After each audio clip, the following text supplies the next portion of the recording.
Okay, so yesterday I had a bit of a mishap with my microphone and didn't set it up correctly so that it would capture my audio. So today we're going to go ahead and get that fixed. I'm not going to have time to do as many segments as I wanted to, so basically I'm just kind of like recycling a segment from yesterday. I'm going to re-upload or redo it from scratch essentially. Yeah, I've been a bit busier today than I expected, so I'm going to have to basically start over, but let's go and get into it. So, I just want to give a recap as to everything that's been going on with the House of Representatives, specifically with regards to them trying to find a new speaker before the November 17th deadline. I think it's November 17th. That's when the current funding will run out and the government will have to shut down, or at least if they do get a part or if they get a single subject spending bill through, they can do a partial shutdown, I guess. Anyhow, so we had guys like Byron Donalds and Jim Jordan.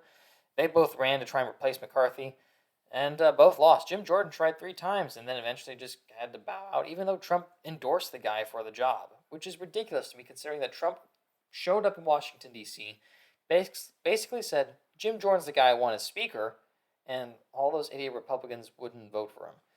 But I guess they can try and explain that constituents. I mean, there's probably going to be a list or something that'll be making the rounds in the upcoming election. If you're voted against them, then have fun with that. Anyhow, another guy, Tom Emmer, decided to step up, and he's basically just seen as a big neocon shill, or at least that's certainly how Trump kind of sees him. Trump really, really took a hammer to him on yesterday, so called him a rhino. I have made many wonderful friends waiting to be Speaker of the House, and some are truly great warriors. Rhino Tom Emmer, who I do not know well, is not one of them. He criticized Emmer for not respecting the power of a Trump endorsement or the breadth and scope of Make America Great Again, his message. He is totally out of touch with Republican voters. Has he only changed because that's what it takes to win? The Republican Party cannot take that chance because that's not what American First voters are. So anyhow, that was interesting to say the least. Clearly, you can see the divide within the GOP is growing. Or I wouldn't say that. I'd say that there is currently a civil war for control of the House between, you could say, the populist MAGA types and the more establishment neoconservative types. Anyhow, Trump called him a globalist and a rhino. Pretty scathing rebukes, if you ask me. I think Trump is willing to make friends with a lot of people, even like globalists and rhinos sometimes, in my opinion. Maybe he knows more stuff behind the scenes, but sometimes he makes friends with people that I don't really care for or don't like at all. I don't know. Must be some sort of bad blood between these guys in order for Trump to come out this strong against him. Anyhow, shortly after that, Emmer had a vote, lost, and he basically just exits the race for House Speaker. Actually, I don't even know if he had if there was even a vote for him. Let's see, where is it? The majority whip was the House Republican to secure the GOP nomination for Speaker behind House Majority Leader Steve Scalise and Ohio Representative Jordan. Oh, yeah, Scalise was also in the running, but he dropped out before Jordan did. Shortly after Emmer's nomination, yeah, we already read that part. All right, well, let's just move on to the next story. And then we have Mike Johnson, which is a hilarious name. This guy is from Louisiana. I can already see the memes that are going to be coming around because of this guy's name is Johnson. Unfortunate for him, but I think if there is a Speaker Johnson, I think it'll generate a few entertaining memes leading up into the next election. Anyhow, he's the fourth guy to throw his hat in the ring. So he nabbed the nomination.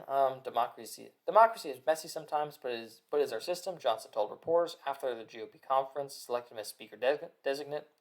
The conference that you see, this House Republican majority is united. So he's basically saying that he thinks he's got the votes to do it, or at least he's claiming to. Says a lot of good things. I read somewhere. The Speaker designate garnered 128 votes from the GOP conference, with only 3 members absent from the vote. Though the absent members reportedly said that they would support the Louisiana representative. Okay. So I guess we gotta kind of wait and see what Trump says about the guy. Why don't we go ahead and open up a new tab and just look at news. So we're going to do Mike Johnson, GOP Speaker. News. Johnson elected Speaker of the House ending weeks of chaos. Hey, look at that. In the last hour. That's fun. Wall Street Journal, they're gonna want to make me pay something. All right, CNN, we'll give you a look. New speaker, right? He secured the speaker's gavel without losing any GOP votes Wednesday after weeks of party infighting left the House in chaos. The Louisiana lawmaker has been a vocal supporter of former President Donald Trump and was a key congressional figure in the failed efforts to overturn the 2020 election. So it sounds like he's a fairly populist guy, or at least has done a lot of sided with the populists in at least a key moment. So there were 220 votes for Johnson and 209 votes for the Democrat Hakeem Jeffries. There was unanimous GOP support behind Johnson. One GOP, Derek Van Orden, was absent from the vote. Why are these people absent from votes? What are they doing? What was at stake? House Republicans face intensifying pressure to elect a new speaker. All right. Let's go to X and let's see what some people have been saying. So let's go ahead and look at, see if we got some, let's look at the news. How about we look at Matt Gaetz and see what he said on Twitter, because I bet you he's probably said something. Has he? Matt Gaetz' vindication of Mike Johnson win. All right.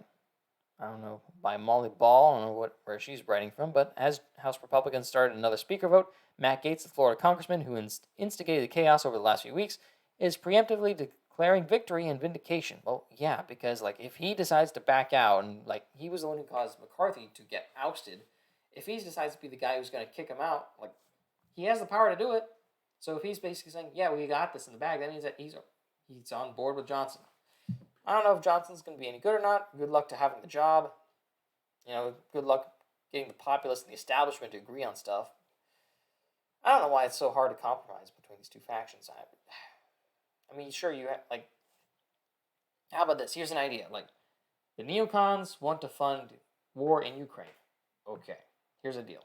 For every dollar they send to Ukraine, you must also send $1 to the southern border to help secure it. I don't know. That's a start. That's called a compromise, right? So yeah, here's a post from him. The House GOP conference is united for the first time this Congress. We are united behind a man of deep faith who obeys God and the Constitution before else. I'm proud to support our new Speaker, Mike Johnson. I'm going to do everything I can to make him successful. So sounds like he's really getting behind this guy. Steve Scalise, Jim Jordan, Tom Emmer all saw last night that the actual saboteur of their candidates was Kevin McCarthy. Oh, candidacies. My bad. His swampy efforts were exposed and they were vanquished. That's why all Americans should be excited about the ascendance of Rep. Mike Johnson. Okay. Redheaded libertarian. Oh, she's a prayer libertarian. You can probably tell her name. Rep. Mike Johnson has been vocal against the Ukraine involvement, transing children, COVID mandates, and the open border. He is for spending cuts and releasing the J6 tapes. He's an upgrade by every measure from Kevin McCarthy. What Matt Gaetz did was brave and benefit Americans. All right. Let's check some more posts. Go to Twitter again. Oh, that's the wrong one. That's Timcast. We don't want to do that. We want to go back to Twitter. And then we want to check up on Tim Pool's opinions, just for fun. I know, right? Let's see. Hypocrisy.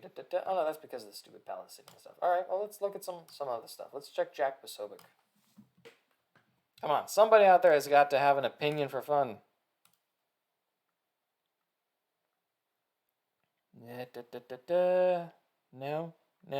No. Oh, swing and a miss. Can't really find anything. I'm sure he posted it, but I don't want to scroll forever to look for it. All right, gonna look one more time, and then we're just gonna end off the segment if we can get some more stuff. If we can get something. How about we look at Phil Labonte? No. Michael Malice? No. How about Jesse Kelly?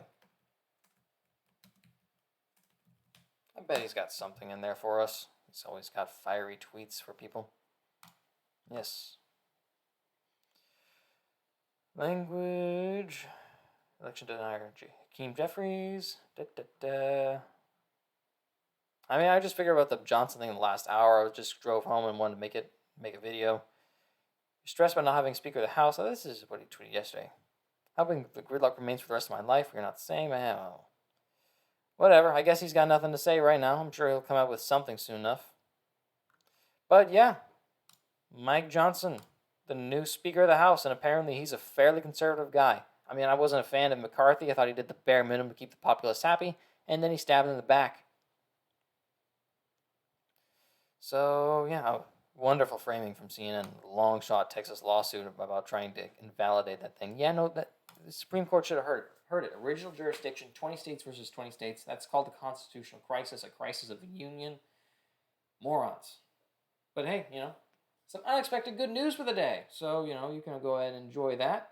Anyhow, stay safe. Have a good one. Consider liking and subscribing. I like making these videos because I enjoy talking about the news. I don't know. I don't get to do this with people often enough. So, I guess the internet is a workable substitute for me. So, anyhow, thanks and have a good one. Bye.